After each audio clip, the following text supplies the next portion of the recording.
Ladies and gentlemen, boys and girls, and everybody in between, welcome to another episode of the Chaps Chat Cats, a part of the Hoops Crew Media Network. My name's Jake, and I'm joined in the virtual studio on a Thursday evening by two very hairy gentlemen, Sambo and Johnny. Let your follicle freak flags fly. I will. Thank you. Yes, definitely. For now, actually, I wouldn't mind a bit of a spruce up at some point. Coming into summer, feels like time for a bit of a whiz here and there. Shape the sides. Shave the Alright, middle. Shave the middle. Shape the middle. Straight out. Landing strip straight How down about- the scone. How about Sam? Yep. Make a bet. How about if the cats when the cats go all the way, you do that very haircut. The old Friar Tuck. Why would I want the Cats not to win? Why wouldn't you want that haircut? That's the kind more of bet that you precise. do. That's the kind of bet that we should do for any of those non-believers who gave up. Exactly. If the Cats That's win, right. we all get to have a good haircut because we've kept the faith. We've got the fact. And you guys have to get the Friar Tuck. That's right. Helipad on Yeah. the top. Because we're so faithful. Big show tonight, obviously. I'm like Dave Grohl. Prelim final preview. Don't bring that up, Sam. Got to record that tonight. And tonight, though, right now, we are going to dive into the AFLW Round 4 Cats v Suns Round 4 preview. Geelong looking, chaps, for their first win of the AFLW season. They've had a close loss to the D's. They've had a draw with North Melbourne and then an inexplicable poor showing last week in the rain against Carlton. So they're looking to turn it around. We're going to discuss all of that. Then for our Patreon subscribers who are now 30 strong, we said going into this season, we want to hit 30 paid subscribers on Patreon before the season ends. But we've already hit it thanks to you bloody legends. So yeah, if you want to get access to the Patreon match predictions, which we do before each game over on Patreon, you can go on over and start the 7-day free trial on the Hoops Crew Patreon. And chaps, one more thing before we dive in to dissecting our thoughts ahead of this game. And that is to say a massive thank you to our new media network sponsors, Cyril Cook Florist. They've jumped on board for the AFLW season and the men's finals and all of the footy next year in 2025. You can go to their website, www.cyrilcookflorist.com.au. That's Cook with an E. Phone them up on 035 222 2244. Or if you want to make use of a 20% discount off your next in-store purchase, go on over to their location at Shop 12, 11 Leather Street in Breakwater and tell them that the Hoops Crew sent you and they will knock 20% off your next in-store purchase. Big thanks to Cyril Cook Florist. But let's jump into it, chaps. Let's talk about this game, the Cats v the Suns, a must-win game looming on the Gold Coast. And I know people might be sitting at home going, what are you morons talking about? A must-win game in round 4. But chaps, much like Johnny's cold earlier this week, it comes quick and it comes hard at you. And if you're not careful, it can overrun you. And that's the AFLW season, really. If you fall right now winless after 4 games, it is an absolute apocalyptic tightrope you have to try and walk over the remaining sort of month and a half of the season to try and get into the finals. And we're about to enter a period where we play about 3 games in 12 days or something. Sambo, I'll come to you first here on this one. What are your thoughts going into this matchup against the Gold Coast? I mean, yeah, basically. I mean, you've laid it out. Pretty desperate for the old W now. And I imagine Gold Coast will be as well. So I think it's a must-win game for the Cats, and it's pretty pretty imperative win for the Gold Coast as well. So as you say, it's only round 4, and yet it feels kind of like, you know, like it's at the end. It's at the end of the year, and we're fighting for a spot in the finals, really. Because, and again, having had that draw, as I talked about, like that's only getting the 2 points out of that game versus the 4 is obviously a glass half empty way to look at it. But a glass half full approach is, if we can get the win and we jump to 6 points, it's a lot better than only jumping to 4 points with your first win of the season. So, yeah, I'm feeling nervy. I- as I said, my feeling is the Carlton game is one that I'm going to put to bed, not think about too much after having done the recap. I think it's an anomaly, but I'd be lying if I didn't say there's a little bit of myself that's worried. I guess worried that they're worried. You know what I mean? Worried that they're too focused on it and they're going to get stuck in a bit of a cycle of going, oh, we're capable of producing that, are we? It can be a real slippery psychological cycle to get stuck in. So I'm doing my best to stay above it, and I hope they are as well. Johnny, it was tough coming into this season when you think about it. Like it's easy to say in hindsight, but the season ends last year with a heartbreaker of a prelim. But you sort of break down all these barriers. You not only make the finals, you smash Essendon, you go and you beat Melbourne, one of the powerhouses in one of the all-time great AFLW games, really. And then to just fall short against the Lions, everything felt like, well, we'll just front up next year. And all the talk on Twitter and that sort of thing was, we'll just be right back there. But it's a long way from finals, isn't it? From round 1. Do you think that behind all that, though, like we can talk about the sort of the psychological and emotional parts of the story, is it also just a case of the Cats are perhaps missing Chloe Shear and now Georgie Prasparkas, maybe a little bit more than we thought, and maybe the depth isn't quite what we thought it was going into the year? I wouldn't say the depth isn't as deep as we first thought. I think the depth is still there. It's pretty good. I do believe the ruck is playing a fairly major part in this because, as we said, each goal is so paramount when a short game, short season, less players on the field. So I feel like the ruck player plays a bigger role in getting your team that first touch to go inside 50. And we saw against Carlton, when it goes inside your defensive 50 or inside your 50 and you can hold it, you can chew away the time really quickly. So yeah, I do believe missing Shear is a big issue.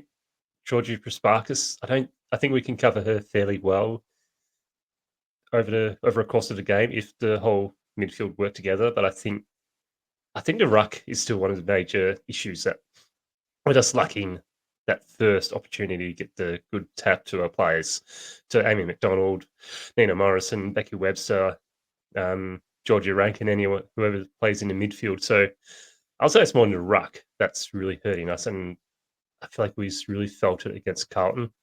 They're able to not only get first use of the ball out of the centre, but also keep it so locked in their forward line that really put the pressure on the defence. So, yes, it'll be great to have Shear playing and Prasparkas. So definitely wouldn't say no to them playing, but I think it's maybe the ruck where we're struggling the most, and by the books we are struggling in that ruck area. So not to say Kate Darby and Featherstone are doing really well in that area. It's just coming against players that play predominantly in the ruck is going to be tough when you weren't expecting to be playing ruck all year. So yeah, I think that's one of the big issues, alongside Chloe Shear not being there.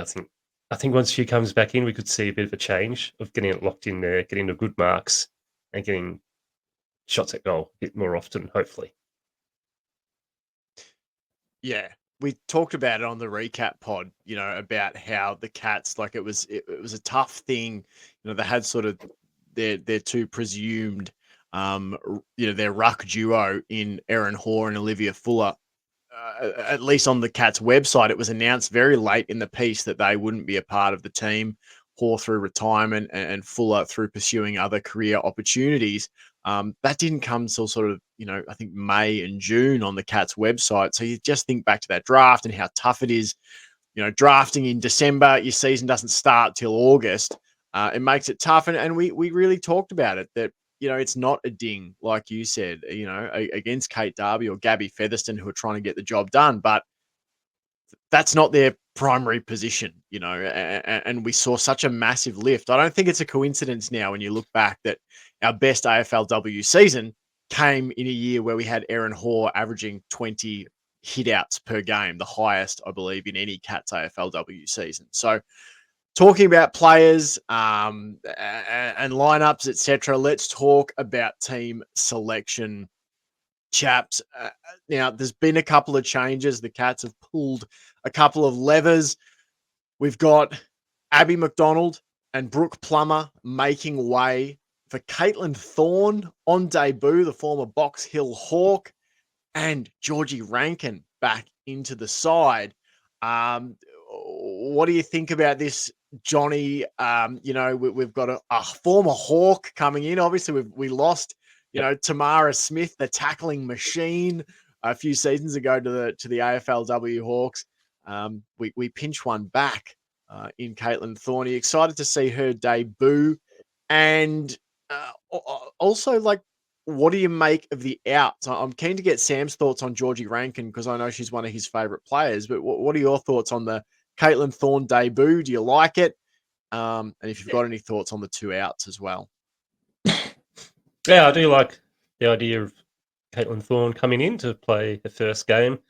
I don't really know a whole lot about where she plays, but I'm going to say midfield wing type player, running through that area, helping out in the midfield. And to see Brooke Plummer and Amy, not Amy, Jesus. Abby McDonald. Had to really think for a second. Bold Plot move. twist. Jesus, Good job, that Amy. would have been a bold move. Yeah, I can see why them two were the unfortunate ones get dropped, as they are the younger players, and they didn't have the best games last week against Carlton. They were a bit under this level, but you could also say that for a fair few players last weekend. Like, the whole team wasn't at the right level, apart from a few obvious choices that are always at pretty high level. So it's a bit unlucky for them, but I can see why the Cats have made these changes. Fairly important game.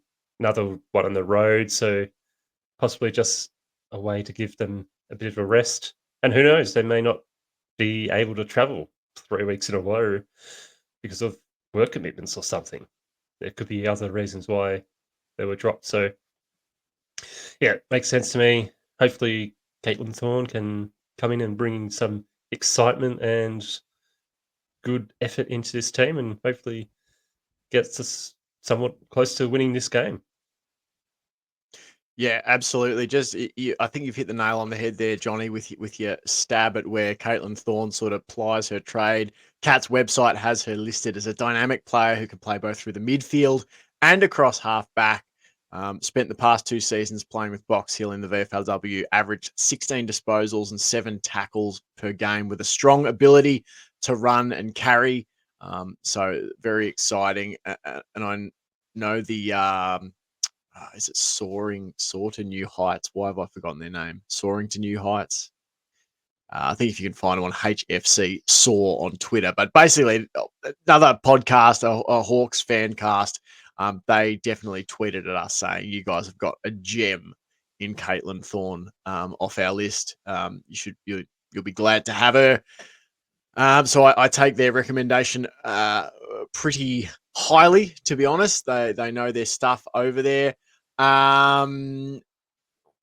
Sambo, Georgie Rankin back into the team. You happy with that? Were you surprised that they dropped her? What are your thoughts? No, on her I coming back wasn't. I wasn't inside? super surprised that they dropped her. As you said, she's one of my favorites. Been one of my favorites since we first started following the W.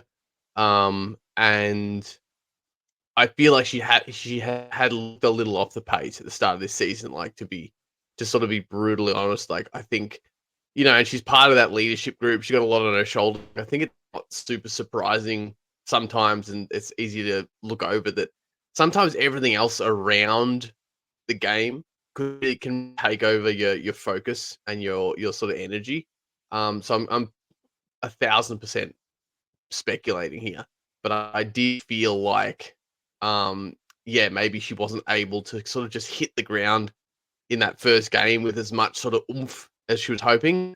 So I wasn't super surprised that she was sort of managed or omitted, uh, possibly just to sort of get really raring and firing. So I'm hoping that's the case, that she comes back in, she's, refocused, retooled up, ready to go. And like Plummer is a player that I think has just immense, enormous potential. Like her vision and kick of the football and game smarts, from my perspective, are just, it's so promising. And I feel like there's so much she could do, and she just hasn't quite done it at the AFLW level. She's one of those players that I think acquits herself really well in the VFLW, or at least did last last season, the season before. And in the bits where she was sort of coming in and out of the side a little bit, she was one of those players that would go back to the VFLW, I thought, and absolutely tear it up, and then jump up to the AFLW and just and never quite be able to impact it the way I want. So again, I'm not super surprised that she's been omitted, and they've brought Rankin back in. Rankin's an important part of the sort of the foundation and the core of the team. So I think they wanted to probably get her back up to speed so she could come out there and sort of fulfill her role within the team, not just for like raw stats, but just her sort of role in the leadership group and whatnot.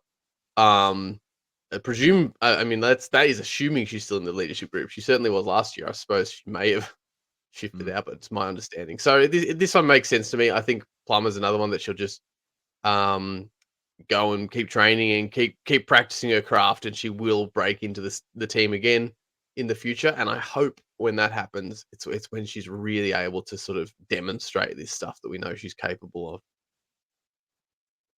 Yeah, it's interesting. I feel like, just to add my 5 cents worth on McDonald and Plummer, like I feel like it makes sense. They were sort of like the first in, so you're first back out when other players come back in, or last in, first out rather. Just totally butchered that. So yeah, they were sort of last pick. Now they're the first to come out again. McDonald's an interesting one because she dominates. She really does dominate at VFLW level.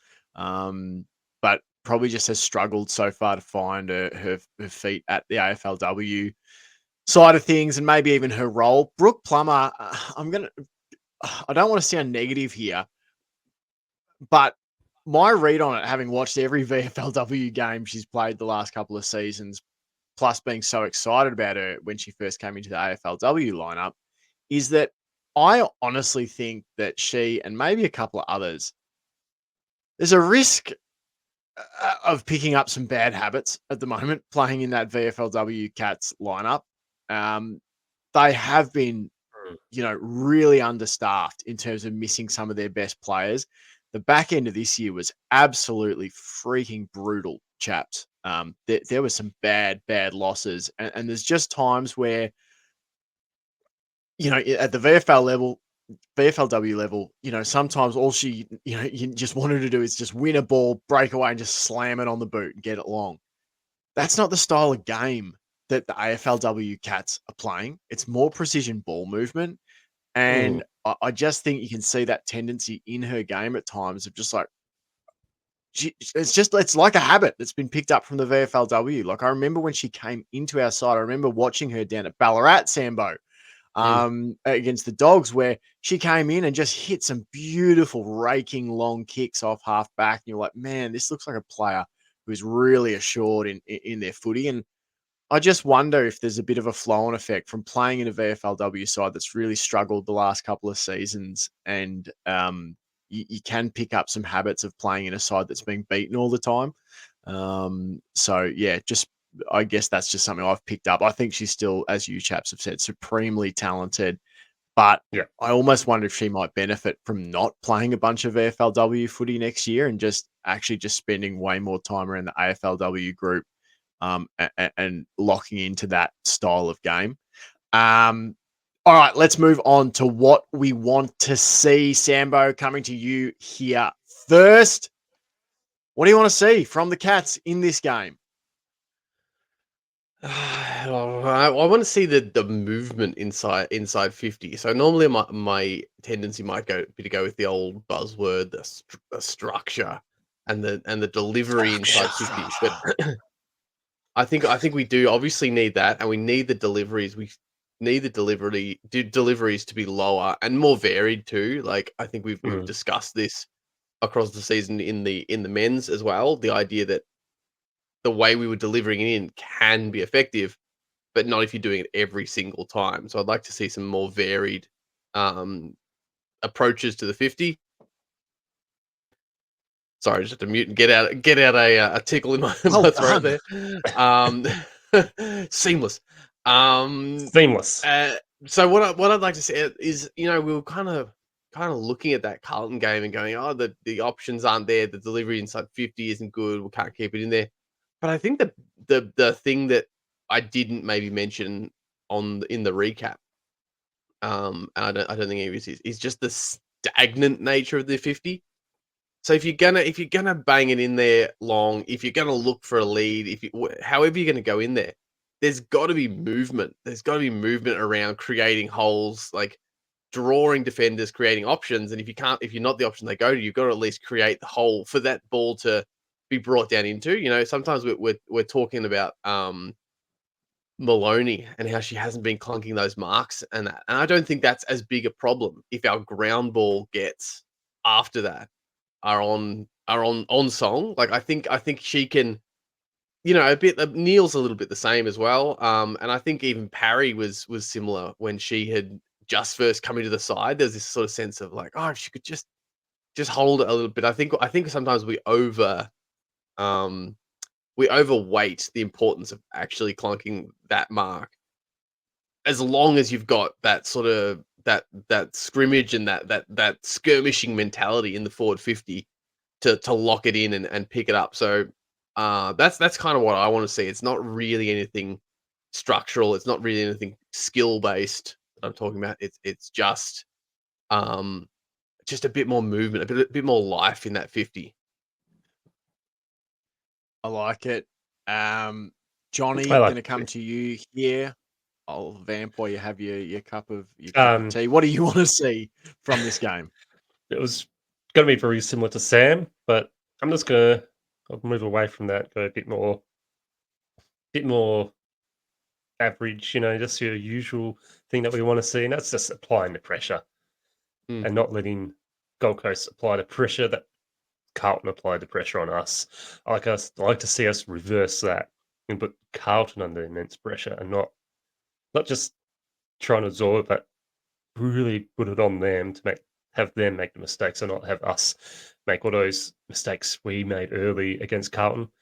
I feel like that really cost us dearly in just the effort and the knowledge that you made one mistake. Are you going to make another one? And then the pressure starts getting to you. So that's what I like to see the Cats do: is apply that pressure, really put it on the Gold Coast Suns to make mistakes, and then keep making them think they're going to make a mistake whenever they go near the ball, instead of Gold Coast doing to us. And I feel like they will try and do that. That may have been like a bit of a weakness they think they could exploit.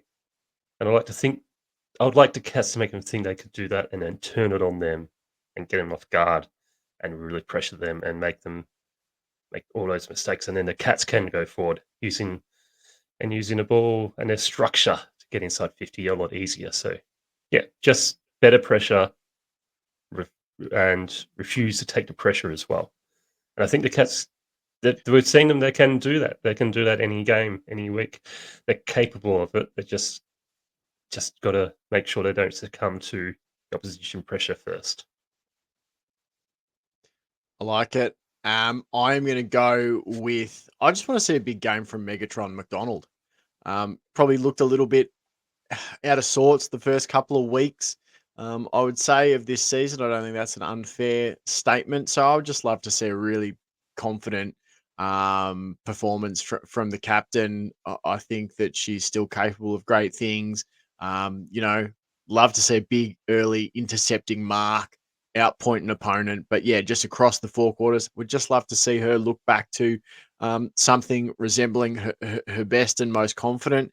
Like you said, Sambo, there's a lot of expectation and responsibility on the shoulders of these leaders, not just in the AFLW, but the men's as well. You know, your captaincy, you know, it's not just about what you do on field, it's all the other off field stuff. And I can imagine that, you know, if I can speculate for a minute, like the culture of captaincy at the Cats would be quite a high demanding position.